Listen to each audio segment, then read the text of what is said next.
আমার প্রথম থেকে দশম শ্রেণীর গণিতের ঘর 2021-এ সবাইকে স্বাগতম। মানুষের অনুপ্রেরণায় সৃষ্টি হয় মানুষের সাড়া জাগানোর ফলে। আলহামদুলিল্লাহ, আপনারা আমি কালকে 15 ঘন্টা আগে অষ্টম শ্রেণীর একটা ভিডিও লোড করছিলাম প্রথম অধ্যায়ের প্যাটার্ন সম্পর্কে। সেটা 15 ঘন্টার ভিতরে 99 জন দেখছে এবং 16 জন সাবস্ক্রাইব করছে। তবে অত্যন্ত দুঃখের সঙ্গে জানাতে হয় যে মনে হয় আমার ভিউয়ার্সেরা সাবস্ক্রাইব করতে পারছেন না। তবে আমি বলে দিচ্ছি যে দেখবেন ভিডিও অন করার পরে এমডি শামীম ফেরদৌস, বড় হাতের লেখা সব বড় হাতের অক্ষর, এমডি .SACMIMFERDAUSH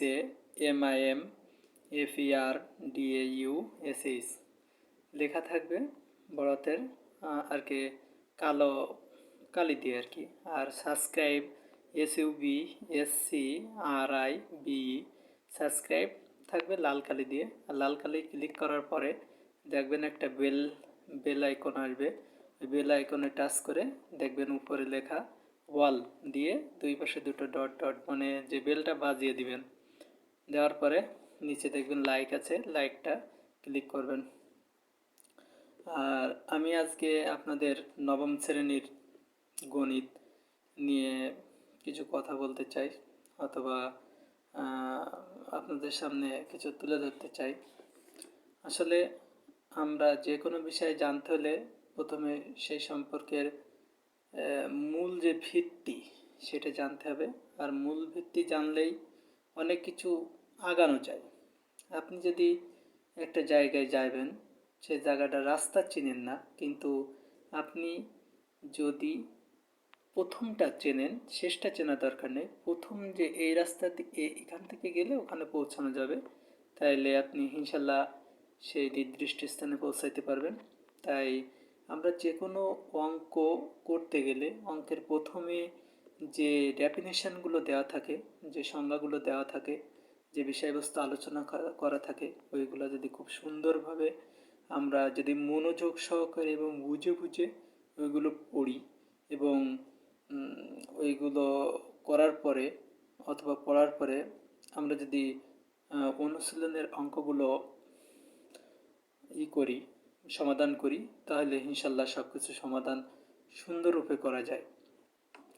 তা আসেন আমরা প্রথমে বাস্তব সংখ্যা প্রথম অধ্যায় নবম দশম শ্রেণীর গণিতের বইয়ের প্রথম অধ্যায় হচ্ছে বাস্তব সংখ্যা, অর্থাৎ রিয়েল নাম্বার সম্পর্কে আমরা জানব। যে আসলে রিয়েল নাম্বারটা কোথা থেকে আসছে, কিভাবে আসছে, কারা আবিষ্কার করছে, কত শতাব্দীতে হয়েছে, এইগুলা জানার পরে আমরা কি অধ্যায় সংক্রান্ত কি জানতে পারবো, পর্যায়ক্রমিকভাবে আপনাদের কাছে আমি তুলে ধরবো।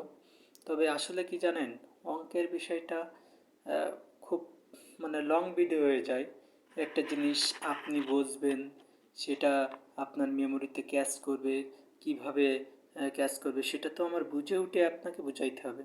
আর আমি জানি না যে আপনাদের কতটুকু আমি দিতে পারছি অথবা কতটুকু আপনি আমার কাছ থেকে নিতে পারছেন। তবে ইনশাল্লাহ আপনারা যদি আমার সঙ্গে থাকেন, আমাকে সাপোর্ট করেন এবং অনুপ্রেরণা সৃষ্টি করেন, তাহলে ইনশাল্লাহ অবশ্যই আপনাদের আমি কিছু দিতে পারবো মনে হয়। আচ্ছা, মূল কথায় আসা যাক। এখানে আমরা বিষয়টা পড়ি এবং আপনাদের বোঝাই দেওয়ার চেষ্টা করি যে আসলে এটাই যেমন বাস্তব সংখ্যা, রিয়েল নাম্বার। সংখ্যার ইতিহাস মানব সভ্যতার ইতিহাসের মতোই প্রাচীন। মানব সভ্যতার ইতিহাস যেমন সৃষ্টি হয়েছে কি আদম হাওয়ার থেকে, তেমনই কি সংখ্যার একটা ইতিহাস আছে, আর সেটা কি আপনার মানব সভ্যতার মতোই কি সৃষ্টি হয়েছে। পরিমাণকে প্রতীক দিয়ে সংখ্যা আকারে প্রকাশ করার পদ্ধতি থেকে গণিতের উৎপত্তি। পরিমাণ, কোনো জিনিসের পরিমাণ করতে গেলে কোনো প্রতীক দিয়ে সংখ্যা আকারে প্রকাশ করার পদ্ধতিকে গণিতের উৎপত্তি। আপনি পরিমাণকে যে আমরা যে বলি 1 কেজি, 1 কেজিটা আমি কিভাবে প্রকাশ করব যে এতটুকু এইভাবেই রোমান সংখ্যা, প্রথম রোমান সংখ্যা, বিভিন্ন রকম সংখ্যা আছে, সেই সংখ্যাগুলোকে বোঝাতে চাচ্ছে। তো এখানে বলছে পরিমাণকে প্রতীক দিয়ে সংখ্যা আকারে প্রকাশ করার পদ্ধতিকে গণিতের উৎপত্তি। গ্রিক দার্শনিক অ্যারিস্টটলের মতে, এখানে গ্রিক দার্শনিক অ্যারিস্টটলের মতে তিনি কি বলছেন যে প্রাচীন মিশরে পুরোহিত সম্প্রদায়ের অনুশীলনের মাধ্যমে গণিতের আনুষ্ঠানিক অভিষেক ঘটে। তাই বলা যায় সংখ্যাভিত্তিক গণিতের সৃষ্টি যীশুখ্রিস্টের জন্মের প্রায় 2000 বছর পূর্বে। তাহলে অ্যারিস্টটল কী বলেন? এটা একটা টিক। আর আপনাদের সবচেয়ে সমস্যা কি, যে আমাদের সময় একটা ছিল যে আমাদের ম্যাথ করে আসলে সব কিছু হয়ে যেত, 100 মার্কেরই ম্যাথ ছিল। কিন্তু আপনাদের এই যে টিক নিয়ে আসছে, এই টিকটা যে এত সমস্যা, 40 মার্কের টিক, কারণ আপনি যে কোনো একটা জিনিস করতে পারেন, কিন্তু আপনার যে বড় অঙ্ক, সেই বড় অঙ্কই কিন্তু আপনার 4টা অপশান দেওয়া থাকবে, যে 4টা অপশানের মধ্যে একটা অপশান আপনাকে বেছে নিতে হবে। কিন্তু সেটা আপনার বেছে নিতে গেলে ওই অঙ্কটা করা লাগবে অথবা বোঝা লাগবে, বোঝার পরে আপনাকে কি অ্যান্সার দিতে হবে। সেজন্য সেই টিকের জন্য সবচেয়ে বেশি ভালো যে আমাদের যে ডেফিনেশনগুলো দেওয়া আছে, ডেফিনেশনগুলো সুন্দরভাবে বুঝে পর্যায়ক্রমিকভাবে আলোচনা, মানে আপনাদের শিক্ষক অথবা আপনাদের বই অথবা প্রাইভেট টিচার, যার কাছ থেকে হোক, আপনারা খুব সুন্দর করে বুঝে নেবেন এবং তার কাছ থেকে সর্বোচ্চটা নেওয়ার চেষ্টা করবেন। কারণ মানুষের একটা জিনিস কি জানেন, ঘন্টা, সময়, তারপরে দিন, এগুলো কিন্তু বসে থাকে না, কিন্তু আমরা বসে থাকি। আর আমরা বসে থাকার কারণেই আমাদের এক সময় আমাদের জীবনে দুর্বিষহ নেমে আসে। যারা এটা নির্দিষ্টভাবে মানতে পারে তারা কিন্তু সাই নয়, তারা সফলতা অর্জন করে, তারা বড় বড় অফিসার, ডাক্তার, ইঞ্জিনিয়ার এগুলো হয়। তাই আমি যে গরিব মানুষ, আমি যে আমার বাবা ডাক্তার করতে পারবে না, আমার বাবা করতে পারবে না, বেশিরভাগ দেখা গেছে যে মানে নিম্নবর্তী অথবা মধ্যবর্তী ফ্যামিলির ছেলেমেয়েরাই শাইন করছে বেশিরভাগ, কারণ তারা আরাম প্রিয় খুব কম। আর পড়াশোনা লাইফের আরাম প্রিয়তা থাকলে পড়াশোনা খুব কম হয়। দেখেন এরপরে বলছে স্বাভাবিক সংখ্যা গণনার প্রয়োজনে প্রাচীন ভারতীয়, এবারে বলছে কি এরপরে নানা জাতি ও সভ্যতার হাত ঘুরে, মানে এক এক জাতির কাছে কি এবং সভ্যতার হাত ঘুরে সংখ্যা ও সংখ্যারীতির আধুনা একটি সার্বজনীন রূপ ধারণা করে। একটা কি আধুনা একটি সার্বজনীন রূপ ধারণা করছে। স্বাভাবিক সংখ্যা গণনার প্রয়োজনে প্রাচীন ভারতীয় গণিতবিদ ও সর্বপ্রথম 0 ও 10 ভিত্তিক স্থানীয় মান পদ্ধতি প্রচলন করেন। 10 ভিত্তিক মানে ভারতীয়রা কি সর্বপ্রথম 0 এবং 10 ভিত্তিক স্থানীয় মান প্রচলন করেন, যা সংখ্যা বর্ণনার একটি মাইলফলক হিসাবে বিবেচিত হয়। পরে ভারতীয় ও চীনা গণিতবিদ শূন্য, ঋণাত্মক, বাস্তব, পূর্ণ ও ভগ্নাংশের ধারণা বিস্তৃতি ঘটান, যা মধ্যযুগের আরবীয় গণিতবিদ ভিত্তি হিসাবে গ্রহণ করে। দশমিক ভগ্নাংশের সাহায্যে সংখ্যা প্রকাশের কর্তৃত্ব মধ্যপ্রাচ্যের মুসলিম গণিতবিদদের মনে করা হয়, গণিতবিদদের বলে মনে করা হয়। আবার তারাই একাদশ শতাব্দীতে সর্বপ্রথম বীজগণিতীয় দ্বিঘাত সমীকরণের সমাধান হিসাবে বর্গমূল আকারে অমূলদ সংখ্যার পরিবর্তন করে। ইতিহাসবিদদের ধারণা খ্রিস্টপূর্ব 5000 আদ্যের কাছাকাছি গ্রিক দার্শনিকরা জ্যামিতি অঙ্কনের প্রয়োজনে অমূলদ সংখ্যা বিশেষ করে 2 এর বর্গমূলের প্রয়োজনীয়তা অনুভব করেছিলেন। 19-20 শতাব্দীর ইউরোপীয় গণিতবিদদের বাস্তব সংখ্যাকে প্রাণীবদ্ধ করে পূর্ণতা দান করে। এরা কি 19-20 শতাব্দীতে কী করে, ইউরোপীয় বিদগণ বাস্তব সংখ্যাকে প্রাণীবদ্ধ করে পূর্ণতা দান করে, প্রণালীবদ্ধ করে কি পূর্ণতা দান করে। দৈনন্দিন প্রয়োজনীয় বাস্তব সংখ্যার সম্বন্ধে শিক্ষার্থীদের স্পষ্ট ধারণা থাকা প্রয়োজন। তাহলে আমরা কি এ থেকে কি জানতে পারলাম যে কারা শূন্য সংখ্যা আবিষ্কার করে? ভারতীয় গণিতবিদরা দশভিত্তিক এবং স্থানীয় মান পদ্ধতি আবিষ্কার করেন। আর ইতিহাসবিদদের ধারণা যে 5000 কাছাকাছি গ্রিক দার্শনিক জ্যামিতি অঙ্কনের প্রয়োজনে অমূলদ সংখ্যা বিশেষ করে 2 এর বর্গ পরিচিত অনুভব করেছিলেন। এবার আমরা জানব বাস্তব সংখ্যার শ্রেণী বিন্যাস। কতগুলো শ্রেণী আছে বাস্তব সংখ্যার? তাই এক হচ্ছে স্বাভাবিক সংখ্যা আর ন্যাচারাল নাম্বার। স্বাভাবিক সংখ্যা যেমন 1, 2, 3, 4 ইত্যাদি। স্বাভাবিক সংখ্যা বা ধনাত্মক অখণ্ড সংখ্যা, এগুলো হচ্ছে কি ধনাত্মক অখণ্ড সংখ্যা।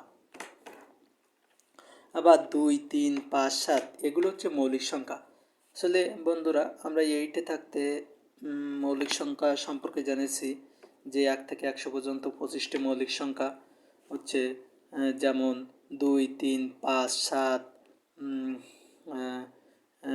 11, 13, 17, 19 এরকম 25টা।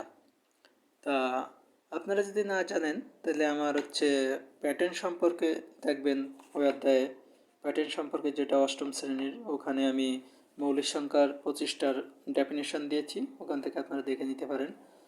আর এখানে বলছে কি মৌলিক সংখ্যা 2, 3, 5, 7 ইত্যাদি মৌলিক সংখ্যা এবং 4, 6, 8, 9 ইত্যাদি হচ্ছে যৌগিক সংখ্যা। আর মৌলিক সংখ্যা কাকে বলে? 1 এবং ওই সংখ্যা ছাড়া অন্য কোনো সংখ্যা দ্বারা ভাগ করা যায় না, এদেরকে কি বলে? মৌলিক সংখ্যা। আর যৌগিক সংখ্যা কি? সেই সংখ্যা ছাড়া অন্য অন্য সংখ্যা দ্বারা ভাগ করা যায়, তাকে যৌগিক সংখ্যা বলে। এখানে বলছে দেখেন, যৌগিক সংখ্যা 2টি স্বাভাবিক সংখ্যার গসাগু 1 হলে এদের পরস্পর সহমৌলিক সংখ্যা বলা হয়। 1 হলে কি এদের পরস্পর সহমৌলিক সংখ্যা বলা হয়। তাহলে সহমৌলিক সংখ্যা কাকে বলে? 2টি স্বাভাবিক সংখ্যার গসাগু 1 হলে এদের পারস্পরিক সহমৌলিক সংখ্যা বলা হয়। যেমন 6 ও 35 পরস্পর সহমৌলিক। পূর্ণ সংখ্যা। এবার আমরা জানব কি পূর্ণ সংখ্যা? শূন্য সহ সকল ঋণাত্মক ও ধনাত্মক অখণ্ড সংখ্যাকে পূর্ণ সংখ্যা বলা হয়। অর্থাৎ -3, -2, -1, 0, 1, 2, 3 ইত্যাদি এগুলো হচ্ছে পূর্ণ সংখ্যা। এখানে ধনাত্মক হতেও পারে, আবার ঋণাত্মক সংখ্যাও হতে পারে। ভগ্ন অংশ সংখ্যা p/q আকারে কোনো সংখ্যা সাধারণ ভগ্ন অংশ সংখ্যা বা সংক্ষেপে ভগ্ন অংশ বলা হয়, যেখানে q is not equal to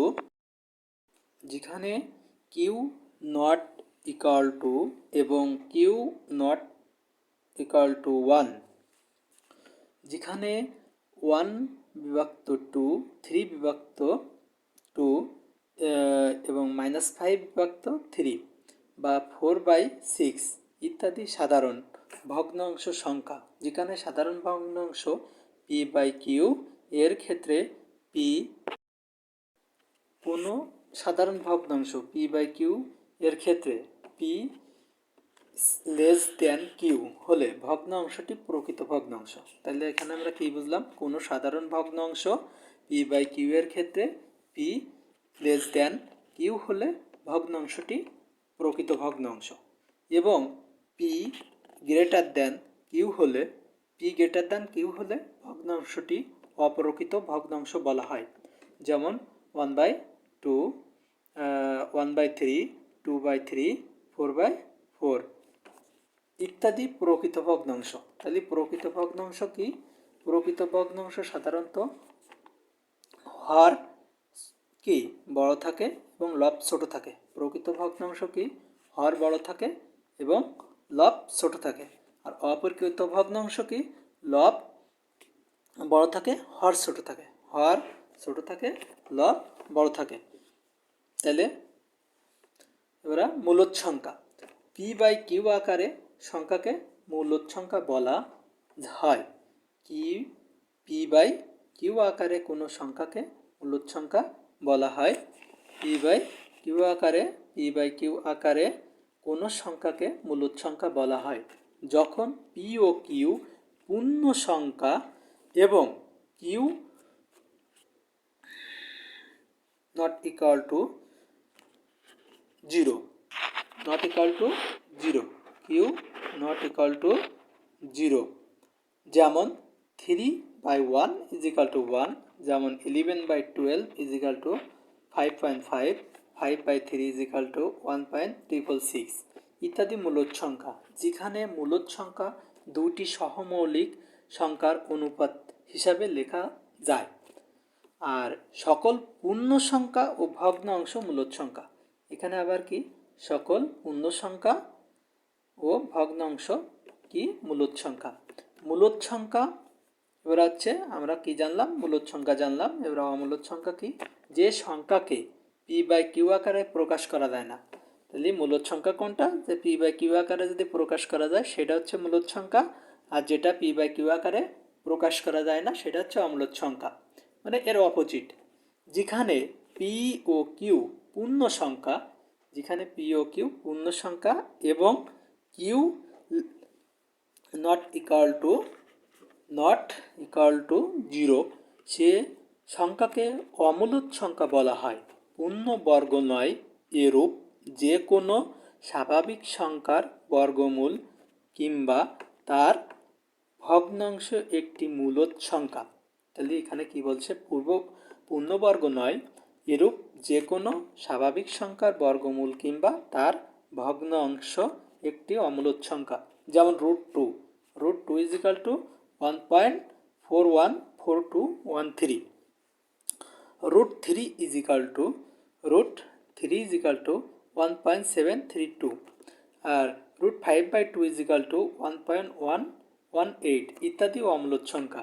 কোনো অমূলদ সংখ্যা দুটি পূর্ণ সংখ্যার অনুপাত হিসাবে প্রকাশ করা যায় না। তাহলে কোনো অমূলদ সংখ্যাকে দুটি পূর্ণ সংখ্যার অনুপাত হিসাবে প্রকাশ করা যায় না। কোনো অমূলদ সংখ্যা কি দুটি পূর্ণ সংখ্যা দ্বারা প্রকাশ করা যায় না। এবার কি আমরা পড়ব দশমিক ভগ্নাংশ। মূলদ সংখ্যা ও অমূলদ সংখ্যাকে দশমিক দিয়ে প্রকাশ করা হলে, তাহলে কি মূলদ সংখ্যা ও অমূলদ সংখ্যাকে দশমিক দিয়ে প্রকাশ করা হলে একে দশমিক ভগ্নাংশ বলা হয়। যেমন 3 ইজ ইকুয়াল টু 3.0, দশমিক আকারে কোনো ভগ্নাংশ দশমিক আকারে প্রকাশ করা হয়। 3 ইজ ইকুয়াল টু 3.0, আর 5/2 is equal to 2.5, 10/3 is equal to 3.43, √3 is equal to 1, √3 is equal to 1.72732 ইত্যাদি দশমিক ভগ্নাংশ। আর দশমিক বিন্দুর পর অঙ্ক সংখ্যা সসীম হলে, দশমিক বিন্দুর পর যদি অঙ্ক সংখ্যা অসীম হলে, মানে অসীম মানে বুঝছেন, যা সীমাহীন, এদের সসীম দশমিক ভগ্নাংশ, এবং অঙ্ক সংখ্যা অসীম হলে এদের অসীম দশমিক ভগ্নাংশ বলে। যেমন 0.52, 3.4152 ইত্যাদি কি সসীম দশমিক ভগ্নাংশ। আর 4/3 ইজ ইকুয়াল টু 1.33 ... এগুলো হচ্ছে কি অসীম, মানে এরপরে কোনো নাই। আর সসীম ভগ্নাংশ কোনগুলা, 3.4152, মানে এইগুলো হচ্ছে কি সীমাবদ্ধ, একটা সীমাবদ্ধ থাকে। আর এইগুলা কি পরপর, তো ওই 333 পরপর ওর কোনো সীমাবদ্ধতা নাই, অসীম। আর √5 ইজ ইকুয়াল টু 2.1123512363667 ... মানে এরপরে অগণিত ইত্যাদি অসীম দশমিক ভগ্নাংশ। এগুলো কি অসীম দশমিক ভগ্নাংশ। আবার অসীম দশমিক ভগ্নাংশগুলোর মধ্যে দশমিক বিন্দুর পর কিছু অঙ্কের পুনরাবৃত্তি, কিছু অঙ্কের কি হয়, পুনরাবৃত্তি হলে তাদেরকে অসীম অনাবৃত্ত দশমিক ভগ্নাংশ। অঙ্কগুলো পুনরাবৃত্তি না হলে এদের অসীম অনাবৃত্তি দশমিক ভগ্নাংশ বলা হয়। এখানে বলছে যেগুলো যদি পুনরাবৃত্তি না হয় সেগুলো হচ্ছে অসীম আর সসীম, আর যেগুলো পুনরাবৃত্তি কি পুনরাবৃত্তি হতেই থাকে সেগুলো হচ্ছে অসীম দশমিক ভগ্নাংশ বলা হয়। যেমন 122/99 ইজিক্যাল টু কি এখানে 1.12 ডট ডট ডট আর 5.654 ইত্যাদি অসীম আবৃত দশমিক ভগ্নাংশ। এখানে 0.5230500056 ডট ডট আবার 2.12340314 ইত্যাদি অসীম অনাবৃত্ত দশমিক ভগ্নাংশ। অসীম অনাবৃত্ত দশমিক ভগ্নাংশ। তাহলে আমরা কোনটি সসীম আর কোনটি অসীম পেলাম? সসীম হচ্ছে কি যেগুলার পরে সীমাবদ্ধ হচ্ছে 3টা 2টা 1টা কি দশমিকের পরে অক্ষর থাকে, আর যেগুলোর পরে মানে দশমিকের পরে অনাবৃত্ত মানে আসতেই থাকে তাকে কি বলে?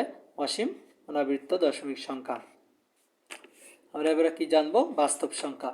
সকল মূলক বাস্তব সংখ্যা কি? সকল মূলদ সংখ্যা এবং অমূলদ সংখ্যাকে বাস্তব সংখ্যা বলা হয়। তাহলে সকল মূলদ সংখ্যা এবং অমূলদ সংখ্যাকে বাস্তব সংখ্যা বলা হয়। সকল মূলদ সংখ্যা এবং অমূলদ সংখ্যাকে বাস্তব সংখ্যা বলা হয়। যেমন কোনগুলো মূলদ আর কোনগুলো অমূলদ? যেমন 0 +-1 +-2 +-3 +-1/2 +-1/3/2 +-4/3। এখানে কি √2 √3 √5 √7 এগুলো হচ্ছে অমূলদ সংখ্যা। আর 1.23.0.415 1.3333 ডট ডট মানে অসীম অনাবৃত্ত 6.62 4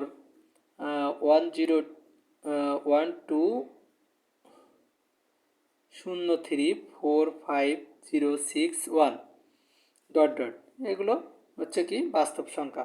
তাহলে সকল মূলদ সংখ্যা বা অমূলদ সংখ্যাকে বাস্তব সংখ্যা বলা হয়। সকল মূলদ সংখ্যা এবং অমূলদ সংখ্যাকে কি সংখ্যা বলা হয়? বাস্তব সংখ্যা বলা হয়। এগুলো ঠিক, এগুলো আপনারা এই যে এখানে বলতে পারে যে সকল মূলদ বা অমূলদ সংখ্যাকে কি সংখ্যা বলা হয়? এখানে বাস্তব সংখ্যা, মূলদ সংখ্যা, অমূলদ সংখ্যা এরকম 4টা অপশান দিতে পারে। আপনি তখন যদি আপনার এটা মুখস্থ থাকে অথবা যদি আপনি এইগুলো 5-7 বার পড়েন তাহলে তো আপনার এমনি আপনার মনে চলে আসবে, তখন আপনি এমনিই পারবেন।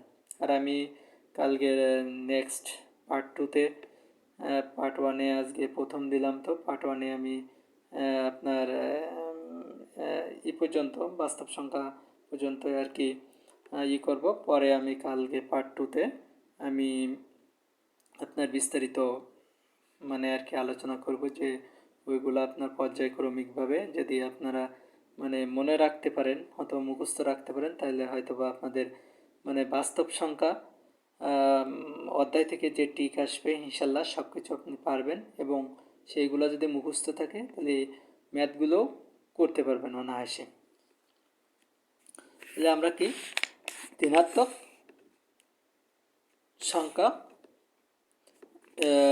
সংখ্যা কোনগুলা? 0 থেকে বড়। ধনাত্মক সংখ্যা হচ্ছে 0 থেকে বড় সকল বাস্তব সংখ্যাকে ধনাত্মক সংখ্যা বলে।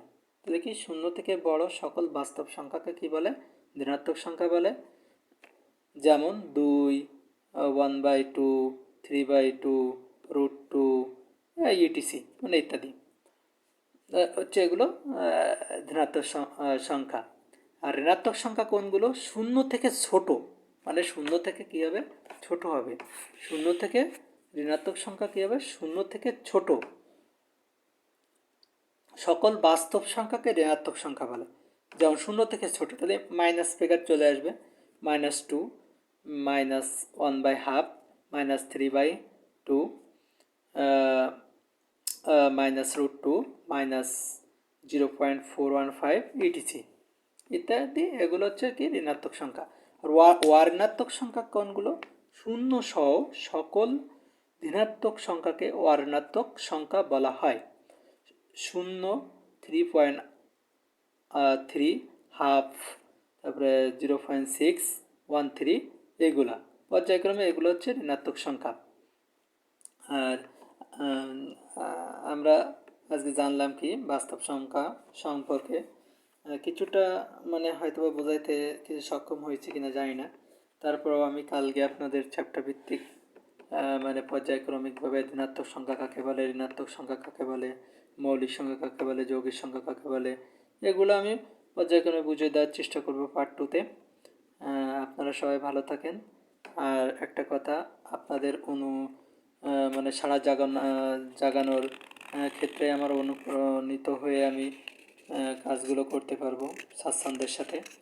আর একটা জিনিস কি, আমি কিন্তু আপনাদের কাছ থেকে কোনো টাকা পয়সা অথবা কিছু নিচ্ছি না। আমি আমার সময় মূল্য অথবা আপনারা যদি সাবস্ক্রাইব করেন এবং যদি এগুলো দেখেন আপনারা উপকৃত হবেন, প্লাস আমিও হয়তোবা উপকৃত হব, জানি না কি। তা আপনারা যখন ভিডিওটা অন করবেন, অন করার পরে দেখবেন নিচে MD SHA MIM FERDAUS Ferdous সবগুলো ক্যাপিটাল লেটার অর্থাৎ বড় হাতের অক্ষরে লেখা থাকবে। তারপরে সাবস্ক্রাইব SUBSCRIBE সাবস্ক্রাইব, এটা হচ্ছে কি লাল রঙের কি কালি দিয়ে লেখা থাকবে।